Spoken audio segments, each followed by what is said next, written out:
So I guess keeping on with this part two of Wu Ji Quan Fa vision of the system, I just had to stop that last video. So if you see it, it's going to be right in the middle, stopping because I had a call from a family member. Needed to call them and just make sure everything was good. So we're good. Thought I'd finished out. So we're talking about bridge drill bases and why we picked what sets and things like that. That's Tom's explanation he gave me. Which, like in Phantom Sword Set 1, if you know it, you've cut, you stab. As you scan around, you can cut at someone else. As you spin around to finish the stab, gives you both the chance to attack other people that are coming from your back while scanning, which is something you need to be constantly doing and needs to be built into your movements. So in some ways, technically on a small picture point of view, I was more bridged by just cutting and stabbing him straight. But if I was being attacked from the rear, which is what that scenario is, it's a multi-directional attack, that may be the unit of motion time where I'm getting hit from the back, if that makes sense, instead of immediately countering to the back. So, there's always different ways to look at it. There's, the simple body control of having to coil and reverse the spin is more challenging, which makes sense in a drill base. There's somewhat of an overtraining principle in a lot of the drill bases where, we're using, for example, crescent kicks that brush the hands on kick sets, where in combat you're not going to be doing that kind of a thing. That's an exercise form. That is definitely a point of confusion with a lot of Chinese martial arts, sometimes Japanese martial arts. The Eastern ones is sometimes if it was an outer door student, they only learned the exercise form, and they never really got a chance to learn the combat form. So, like for example, some of that when we did the sets on a fifth step perspective, some of them were different, and sometimes now I just don't really feel the need to teach the exercise form first, completely different from the other, because number one, I just can't get anyone to even take the time sometimes to memorize the one form, let alone have to learn a whole exercise form that then is a setup to then learning the real form. So I don't mind if we just go straight into the fighting versions of hand set 1 and kick set 1, for example, now, and generally they're more intuitive to memorize because they're closer to what you're doing. Some of the thinking in the old world was I need to have other things to teach when I can't trust people. Some of it is, you have exercise forms for when they're young and they're in a kid's class starting. For the most part, none of that really applies to the way that I'm sharing the system. If I really don't trust someone or I don't think they're moral, then I usually figure that out pretty fast and just stop working with them. And usually it's mutual and we just don't work well together.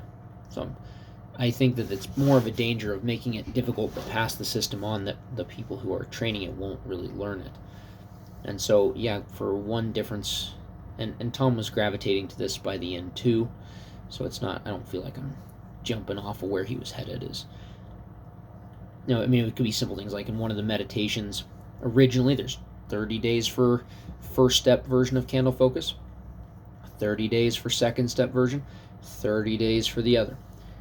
That is fine if you want to kind of add tons of discipline. No problem with it. If you want to do that, I've certainly done more than 90 days of candle focus in my overall life.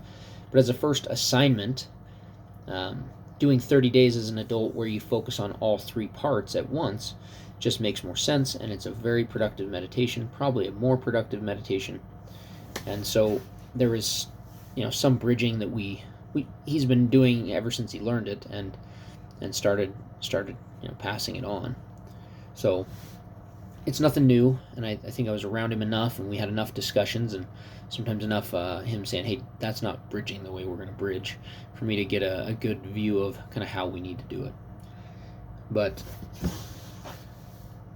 generally speaking, it's never a good idea to bridge according to just your limits in movement. If you're changing it because you're not good at doing the other, that's not a good reason for changing it. You got to watch out for that. There are some movements that maybe aren't my favorite movements that I leave in the forms, and I'm not going to take out. I don't want to stylize it to what works for my body type and my personality and my thinking and things like that. Obviously, there's a lot of whoever's teaching it, their style does bleed through and influences. You'll see that when you meet students that have trained more with one master or another. There's nothing wrong with that. That's a good thing, right? That means that they're learning from a living source. And so when we learn the neutral line, right, you're going to see it another way, and you're adapting it. The neutral line should be eventually what I'm hoping all the people in the association I will be able to document, and we can kind of all share in common. And then from that, of course, like Bagua as a set we'll all have. And there's some official techniques that are taught to show you some interpretations, right? Those become, for lack of a better term, kind of canon. And from there, though, there's, living masters are going to create new living material and new interpretations. And, I remember Tom telling a story. They were doing a technique line once with some Kempo students, and I can't remember who he said did it. But he would always use this story. I guess that's why I bring it up, is just, as far as letting people have personal expression. They were doing a technique, and at the end, it ends with like a chop to the kidney. Once you've doubled them over with like a kick or something, and they're, then you're got them checked, and you go to the kidney with a shot.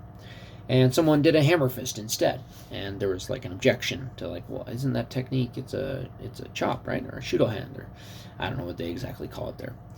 Tom was big on that too. He doesn't really care about names with us. It was just like, can you do it? Do you know how to hit hard with it? Like, there's many different names for it, and getting picky about certain things, unless it makes a difference, we don't really care. So, very non-traditional that way. And then the person was like, well, yeah, it's supposed to be a chop. He says, well, then, it's like, it's hammer fist week. So it was kind of a tongue-in-cheek way to say, like, it works and it fit, so it doesn't matter. We're in technique, kind of free flow lines right now. So, like, you adapt to what's fitting in the moment. Very much, that's the vision of Wu Ji Quan Fa. We want living practitioners that solve problems and are good problem solvers above everything else. So it makes it to where, if you understand kind of the anatomy of the way I'm talking of it, my concern as an instructor is, am I teaching you power? Am I teaching you mindset? Am I teaching you strategy? Am I teaching you tactics? And then getting into the last foundation, which I didn't mention earlier in the first video, the fifth foundation would be, for lack of a better term, the word discipline I'm going to use. Now, discipline breaks down into, obviously, physical, meaning exercise. How do you stay in shape for your whole life? If you know a lot about fighting, but you're not healthy enough to, you don't have any stamina, you don't have strength anymore, it's like a sword that's rusted out. And while it may once have been a great sword and even used to cut, it's not that anymore. And so the goal, the family was has a wealth of material about longevity. Way before it became popular in the last few years, wealth of material about it. And definitely want to share that with people. There's a lot of this kind of coming back to, like, some of the Chinese, kind of their own worst enemy, this old Chinese culture of, like, not wanting to, they hate the experience, the way Tom put it, and I've seen this now, having a lot more knowledge of their culture. There's kind of you get to know people, there's a bias. They hate to be undervalued. And so the thought is, the notion in the Bible of, you don't cast your pearls before swine, you don't cast that which is holy to the dog. Kind of takes it a little further. Of, like, they hate that when sometimes they're sharing, a concept that has taken generations to develop. And when it takes you generations to build a road, and then someone walks over it and just critiques the road compared to what was there, it is kind of a douchey thing to do, and it makes people just not want to share with you. And the Chinese have had a lot of that experience in their history. They were great. They were the great innovators for most of the written history. They were ahead of everybody else, and they plan to try to get back there. Let's be real about what their national interests are. Things have changed. Their culture's a little different. That's a whole nother side tangent. But that's, when we're studying this, that's what you're studying. One of the more developed Chinese families that have been through most of the ride in history is who Tom was learning from. A very developed family. And one of their senior, two of their senior masters were the grandmasters that accepted him when he was learning it. And so those are kind of the 5 foundations, the way that I'm organizing it. That I'd run that by Tom, and he liked that as an organization. He said that's simple, bridged, but inclusive, right? Easy to add new stuff to and still stay on point. That's some of the challenges. We want to be able to absorb new material and know exactly what to do with it. If we find a new way to generate more power, right, we know right where to file it. If we find new stuff about developing a more effective combat mindset, we know right where to file it. And we know where to start upgrading, right? Strategy, tactics, the same thing. So, and then obviously with mindset. How to stay healthy was part of the discipline foundation, right? And then how to, like, internal development, mainly meaning you kind of have 2 sides. And I'm going to use the term, upgrading your paradigm as one. Like, so paradigm, though, for some is kind of a word they don't like.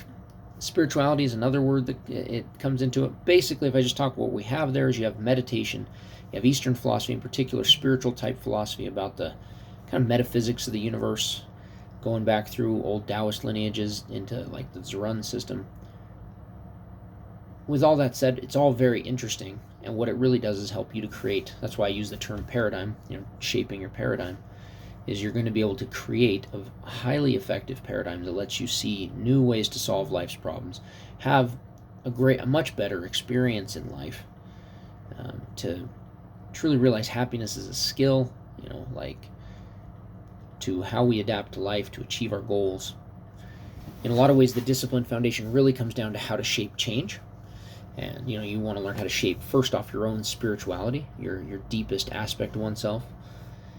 Just next is to shape the rest of your personality, your habits. So all the stuff you've ever seen in the system on personal code, that goes deep into how to program oneself, and then obviously into different, some of the, in reality, like you could do that with any philosophy, right? The idea of personal coding is philosophical training versus philosophical study.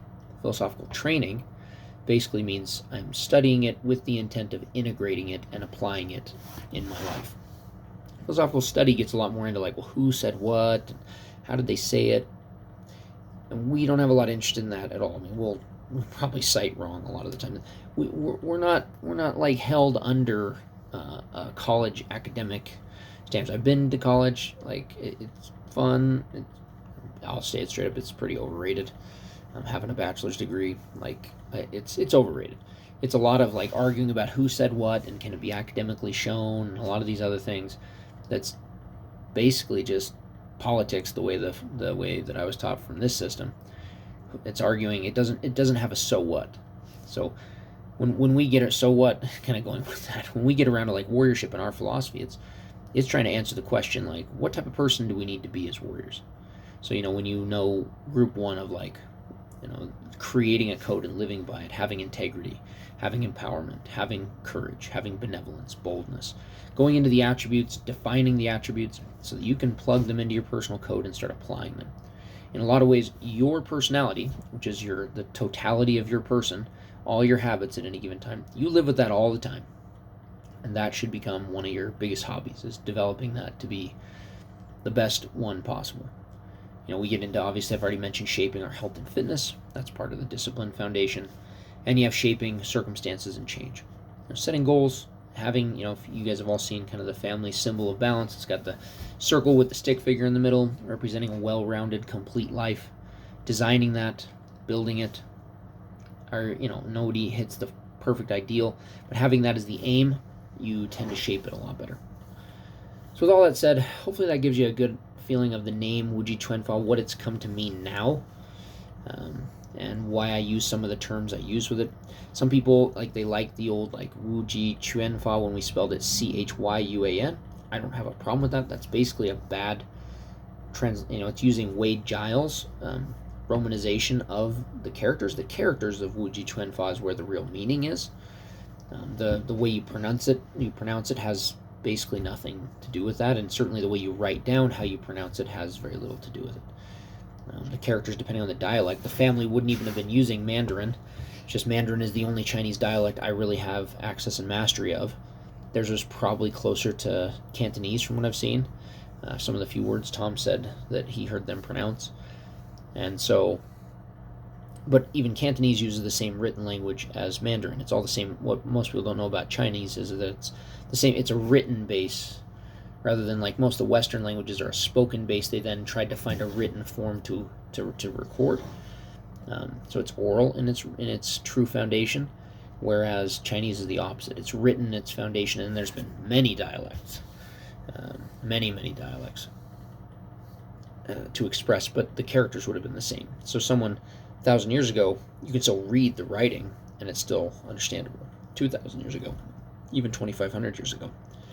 So, and some beyond that, although it gets a lot more into lore at that point, and the written system isn't as developed. Not to turn this into a language lesson, but some of that's very useful, right? Like to understand the system I found. I mean, when I got a chance to really learn Chinese and master it, it really helped me to understand it and to be able to research things a lot closer to source, to find. And so with that, I use Wu Ji Quan Fa spelling with Q-U-A-N because that's the pinyin romanization. A lot more people are going to recognize that. When you use that, Chinese people will be like, yes, that is a correct pronunciation of that character. So I've tried to update that a little bit more just so that all of us, people maybe look at you a little less crazy when you say it. Obviously, you know, like, that's the point, right? We want to be able to exist in the world, so to speak, in the community, and make that easier. I've tried to update a lot of the terms, like Zerun. Some people had it spelled T-Z-U-J-E-N. That's kind of close to the Wade-Giles romanization, which was in the 60s and 70s by, you know, a guy named Wade and Giles. That was made by those people to pronounce words, so that's where you're seeing like Pakwa, P-A-K-U-A for Bagua. Later, the Chinese themselves made Hanyu Pinyin, which was like, all right, this is the better way to make a romanization, and generally speaking, it is quite a bit better. And so, like, instead of Pakwa, P-A-K-U-A, and then you just have to know that P's are pronounced B's and K's are pronounced as G's, which there's several of those in the Wade-Giles system. You can just know, like, you can just have it the originally Bagua, B-A-G-U-A, and it's the same system. It's just there's not a different style. It's just a different romanization of the characters, and that's where a lot of the confusion comes in from Westerners like us trying to learn Chinese systems. Is just not understanding their written base, and there's the romanization didn't really exist until a small period of time ago. Do I think Wade and Giles did a great job? Sure. It's just a harder one to understand. Most of what Tom was writing down from Chinese terms was that, and when he couldn't think of the Chinese terms, Doc would sometimes say, do you know any Japanese terms? And he would have him write it down that way. So once again, not wanting to get bogged down, Doc was like, I don't want to spend the whole weekend, you know, teaching you some sort of language. I'm trying to teach you martial arts. So he'd be showing him things. He'd be actively experiencing it, learning it, hitting pads, working techniques, dueda, like sparring. That was his experience. And then he's trying to write down. He was an avid note taker to write down all the things he did, and he just had an amazing memory anyway. And so that's kind of how it translated to here. Hopefully that's maybe interesting as well to finish this long, I guess, part two of part two here, since I had to get interrupted. That's kind of how we look at Wu Ji Quan Fa as a name now. I see it as having two meanings. One is the all origin kind of tradition, being open to all origins and always looking, always trying to update to be as complete as possible. But the other is kind of the topical scope of the system, which is 5 foundations, meaning power. Mindset is number 2. Strategy, tactics being 3 and 4. Those are the combative focuses, how to shape combative change. The core principle of the system really is shaping change. I mean, everything about combat is how to shape change. And then from there into the discipline foundation comes down to shaping change in terms of shaping your own spirituality or internal development. We're teaching you meditation, teaching a kind of metaphysical philosophy there. And then shaping personality, which is teaching a different, personal code. I guess you could say self-hypnosis, which certainly predates modern times, but, NLP type stuff from before, and some NLP itself, which is an effective system that they like to bring in. Up to also, just choice, kind of Eastern philosophy that helps to develop a complete person, a complete life. You get into how to shape your health and fitness, which is all of our exercise programs, designed to, help you to build a complete physique, complete body that's fighting capable, and to keep it for all of your life, if possible, is the goal, right? Certainly as long as possible. And lastly, shaping circumstances, being able to shape and create goals and have a fulfilling life, that well-rounded life, complete life. That's the structure that the 5 foundation kind of translation would point to. So both are the meanings we keep with it. At the end of the day, if people ask you what you're studying, you can just say Gong Fu. It's a Gong Fu style. What's really cool about it is one of the few Gong Fu styles, which basically is how most people understand Chinese martial arts, that goes back to its older heritage in terms of being a battlefield style that survived the Warring States period. Obviously, I don't know anyone alive that can verify that either way. Tom told me that's what Doc told him, and obviously Doc and RQE told him. What I do see is a lot of evidence if you see the fighting approaches and a lot of the stuff we teach, and it was just brought up all the time in training. Like, this is the way that it was. This is why they did it. When I'm learning the weapon styles, that's the explanations that are there. So I 100% believe that's what it was designed for. It fits. You don't see a lot of the less practical wushu movements that are in kind of modern Chinese. I guess to finish that, it goes into a different maybe tangent or lesson, which would be, after Mao took over and communist China became communist China, they kind of turned their back on a lot of, and they wanted to have control. They didn't want more Taiping rebellions like happened in some previous dynasties, like the Qing dynasty, if I remember right, or that might have been the Ming, I can't remember. But a lot of old Chinese rebellions were martial arts rebellions, so they kind of outlawed initially martial arts being practiced amongst people. When that didn't work, because they just practiced it underground like always, they then tried to nationalize it into a wushu style and made it way more dance oriented. And I think some of the fighting forms are still taught probably in private or less publicly, but it kind of changed the shape of Chinese martial arts. When we say Chinese martial arts, in a lot of ways, the family fled from China when Mao took over. They were more with the Chiang Kai-shek group, which had to flee upon being defeated and get out of the country fast before they were murdered. And they ended up landing some momentarily in Taiwan, then to have some come over to Canada. A lot of them landed in California. The biggest group went to Sydney, Australia, from what I understand, and some went to Chile. And so that's where kind of they all landed, from what Tom told me. And I have no contact with them. From what Tom said, once Doc passed away, it was kind of like, hey, what you learned was a gift. You're on your own, and you've kind of already changed it anyway to kind of fit the way you think, and good luck. So that was kind of the end of the ties that we have. I don't have any direct ties with family members.